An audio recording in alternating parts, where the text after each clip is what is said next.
Ibu Jenny, saya sangat mengapresiasi rencana Ibu dalam berinvestasi. Dalam hal ini, penempatan dana investasi yang Ibu miliki, Ibu akan tempatkan di dalam deposito. Namun tahukah Ibu bahwa hasil pengembangan investasi di deposito bisa dikatakan kurang maksimal? Hal itu dikarenakan selain pengembangan investasi di deposito yang lebih rendah dari angka inflasi, juga dengan adanya pajak terhadap bunga deposito. Tentunya kita tidak menginginkan daya beli dari dana yang kita investasikan akan menurun. Contohnya, jika dana yang didepositokan akan digunakan untuk membeli properti, dikhawatirkan pengembangan dana deposito tidak bisa mengikuti kenaikan harga properti tersebut. Berbeda jika Ibu berinvestasi saham di pasar modal. Ibu Jenny memiliki potensi untuk mendapatkan keuntungan yang lebih besar dari selisih harga beli dan harga jual saham.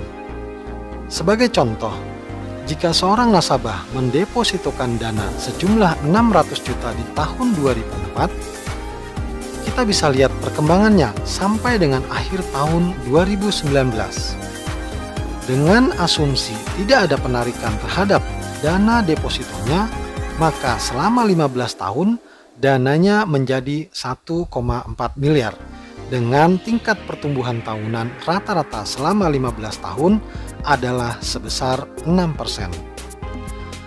Satu hal positif adalah bahwa tidak ada nilai negatif dari investasi di deposito. Tapi sekali lagi, jumlah pengembangan dana di deposito hanya bisa mengimbangi inflasi, sehingga tidak bisa mengejar daya beli di 15 tahun kemudian. Bagaimana dengan berinvestasi di saham? Juga dengan asumsi tidak ada penarikan terhadap dana investasi selama 15 tahun. Nilai investasi berkembang hingga 5,4 miliar. Dengan tingkat pertumbuhan tahunan rata-rata selama 15 tahun adalah sebesar 13%. Saya bisa bantu tunjukkan ke Ibu Jenny kinerja indeks harga saham gabungan selama 15 tahun terakhir. Sekali lagi, kita memang tidak melihat penurunan bunga deposito.